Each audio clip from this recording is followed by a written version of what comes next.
2016 to President Biden in 2020. And even next door in Macomb County as well, which leans Republican, the student body populace here at Oakland University is made up of largely young people from both of those key counties in Michigan. And all of these issues that we talk about day in and day out are on the minds of the young people here. By the way, Michigan had some of the largest youth voter turnout in the 2022 midterm elections. Gun violence was one of those issues, particularly because of the shooting at MSU and at a high school nearby here back in 2021. And there was a young woman, Jimena, who was the student body president here at Oakland University, who had brought up that issue in advance of the debate. After the debate, I wanted to ask her and her fellow students about how they reacted to the conversation about gun violence during the debate. Here's what they said. What did you think when you heard J.D. Vance talk about that? Jimena was talking about how because of what happened at one of your neighboring schools here, it's an issue that rings close to home. I thought it was ridiculous. I mean, the issue is guns. The issue is not better locks on doors. So, that was a notable and I think memorable exchange from the debate when Senator Vance was talking about the solution to gun violence being better locks on doors and stronger windows. It was something I think that certainly resonated with the voters here. And there were all kinds of issues from reproductive rights to immigration that elicited, I think, a strong response. And it wasn't just in favor of the Harris-Walz campaign, but I think here on this campus, which is, like I said, a largely a Democratic-leaning area, it certainly did resonate with them. And I guess the big question that is on so many minds as we try to read the tea leaves of where this campaign and this election cycle goes next is, after last night's debate, did it move the needle at all in terms of anyone's vote? I think so. And you know what, Anna, there's one person I think I should probably ask that. Come on in here, Marcus. Marcus was on with me last night. He has gone somewhat viral this morning. Come over here, Marcus.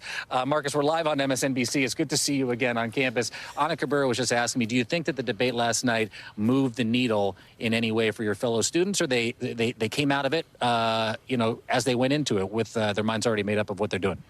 I would say people were pretty resolved when they came in and when they left. Nobody really had too many opinion changes. If you saw with the flags how we was doing, nobody really deterred in opinion as much. So people were kind of decided going into the thing and then leaving. I know there was one person who kind of flipped, but I think that was about it. Marcus, it's good to see you, and now the people of America know who Marcus is, Anna and Jose. Right. He made a big impression last night, guys. Yeah, we played his clip last hour that has gone viral, the one you mentioned. Please thank him for bringing us his civics lesson that he brought to the country last night. And Jacob, good to see you. Thank you for your civics lesson. Oh, you're welcome. Thanks, Marcus, and thanks, Jacob. And so, Mark, what were your top takeaways from this debate last night? Well, the main job of any VP candidate is to do no harm. I don't think either one did any harm. But from just a performance level, you have to give Vance some credit. He was very polished, very smooth. Walz looked very nervous. He was very jumpy. But the interesting thing is that it seemed more like Vance was just trying to rehabilitate his image as a nice guy. It was a very civil debate. I don't think he did the real mission that he had to do was to attack Walz and to make clear that his record was much more out of step with the mainstream America, which he didn't do. So I think he helped himself with Trump. I think he helped himself with MAGA. I don't think he moved. I don't think that the debate changed any minds in the country. The VP debates rarely do. The VP candidates rarely do. So I think the race is structurally the same. I think Vance helped himself with the base, but not with undecided voters. Simone, how do you see Governor Walz's performance? Did he do what he needed to do for Kamala Harris and their campaign?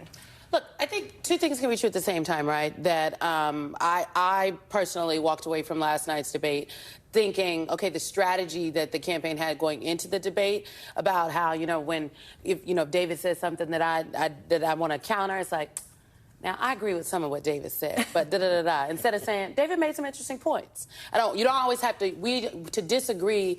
You can disagree and not be disagreeable.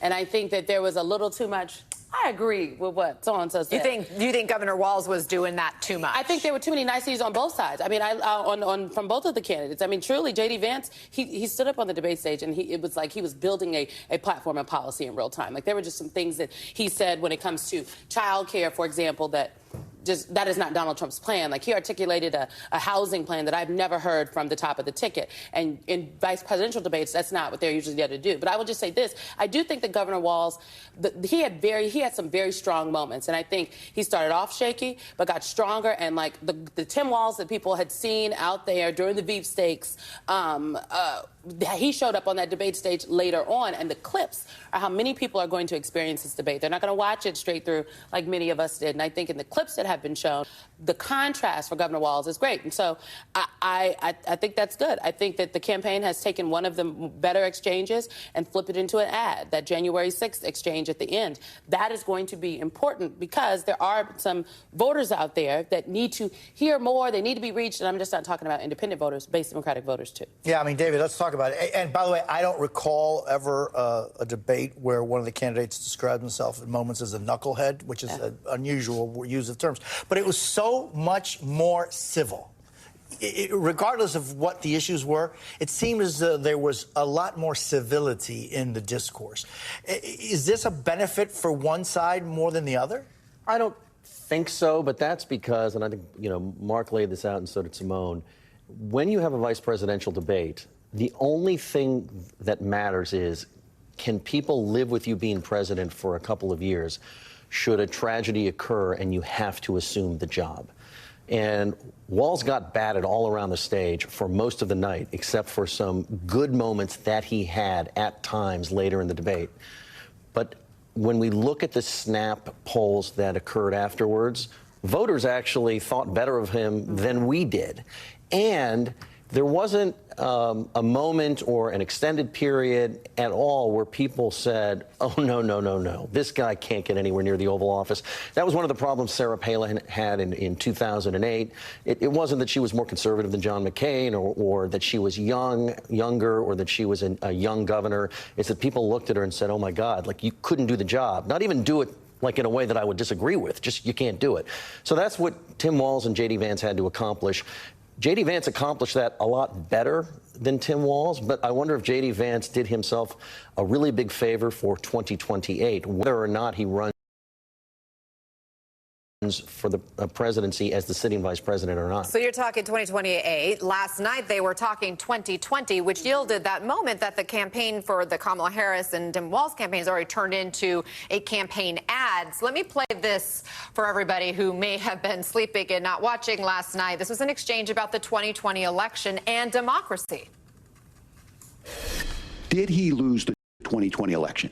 Tim, I'm focused on the future. Did Kamala Harris censor Americans from speaking their mind in the wake of the 2020 COVID situation? That is a damning non-answer. Mark, I'm curious to get your take on that. How much would that exchange, do you think, move the needle as early voting gets underway for this election? Mark.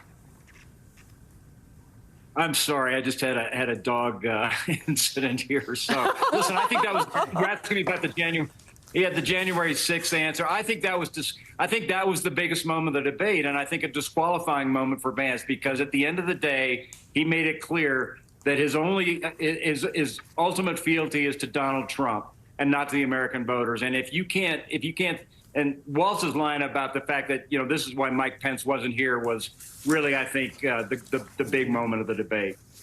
Yeah, Simone, there was another, and, we're looking at what Jacob was speaking with the students about gun violence, et cetera. There was another interesting moment last night in the debate when Governor Walz recounted his son's experience with witnessing gun violence firsthand. Take a listen to this. Well, I think all the parents watching tonight, this is your biggest nightmare. Look, I got a 17-year-old, and he witnessed a shooting at a community center playing volleyball. Those things don't leave you. Tim, first of all, I didn't know that your 17-year-old witnessed a shooting. I'm sorry about that, and I hope that he's doing okay. So. Christ have mercy. It is awful. How did you see that moment?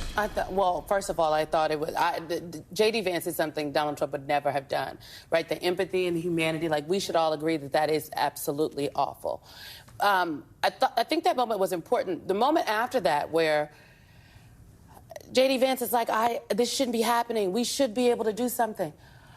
Yes, and there's policy that's been put on the table by one of the candidates on one of the tickets, the Democrats, and then there's what Republicans want to do. Like, this is the rhetoric. I think J.D. Vance got a lot of style points for the rhetoric. And if you did not, if you came into the debate, or maybe you're watching these clips and you don't know much about J.D. Vance and you don't know much about Governor Tim Walz, I do think you walked away from seeing some of these clips saying, I like Governor Walz, and like, oh well, J.D. Vance doesn't seem that bad. They say, Democrats and other folks will say he's kind of an extremist. He didn't seem that way on the debate stage. Now, is that going to win or lose any of the Donald Trump or Vice President Harris the election? No. But this is a point on a timeline in a story that is being told. And voters are going to have to make a decision. And I do think that a number of things that transpired last night, they matter. How the campaigns and candidates use the clips coming out of that debate, how they amplify the messages, it matters. One thing that J.D. Vance kept coming back to, so forget about style, let's talk about substance, David. He kept on bringing everything back to being a problem with immigrants or migrants, whether it was housing or issues with school resources or crime. Obviously, there's the whole Springfield part of the conversation. Why did everything come back to immigration? Because it registers with voters. Look, you talk to voters left, right, and center, especially in the battleground states, especially in battleground states that are not border states, which are most of them, and they look at the situation at the border, and whether you agree with them or not, they don't like what they see. They have not liked President Biden's management of the border, and it is a very good issue for Republicans to run on. And in fact, Donald Trump has done his own effort a disservice by getting caught up in Springfield and the dogs and the cats and all of that crazy stuff, because he has a case to make that the management and security at the border were better when he was president. And if he could get out of his own way, there are voters very, very open to that. And that's why J.D. Vance did that. It's a huge vulnerability. I mean, the border deal is like the lack of Donald Trump telling Republicans not to sign the deal is something I think. Which is another way in which he couldn't get out of his own way. Yeah. If he would have said, sure, sign it, we'll do the best we can now and then come back for more. The number one way in which Vice President Harris has been able to undercut the former president's argument on the border is how Republicans and him handled that border security bill, and it might end up being the thing that loses the election. And I just want to reemphasize, if I could, that when we're speaking about the Haitian community in the United States, it is a hardworking, honest, it comes to contribute and only gives pluses, no minuses. And it's important to always state that. There's a reason why Senator Rick Scott in Florida has had nothing critical to say about what's gone on in Springfield and about the Haitian community. They vote in Florida, and Florida Republicans are very aware of that. Thank you very much, Simone Sanders Townsend. Thank you, David Drucker. Thank you, Mark McKinnon. It was nice to have all of you with us. Up next, the Middle East on edge after Iran's missile attack on Israel. What an Israeli official just told NBC News about its plans for retaliation. And back here in the U.S., the death toll from Helene rises again. We will go to Irwin, Tennessee, where families and friends are still desperately searching for loved ones. Plus, what Donald Trump is now saying about a national abortion ban. We're back in 90 seconds. Stay with us.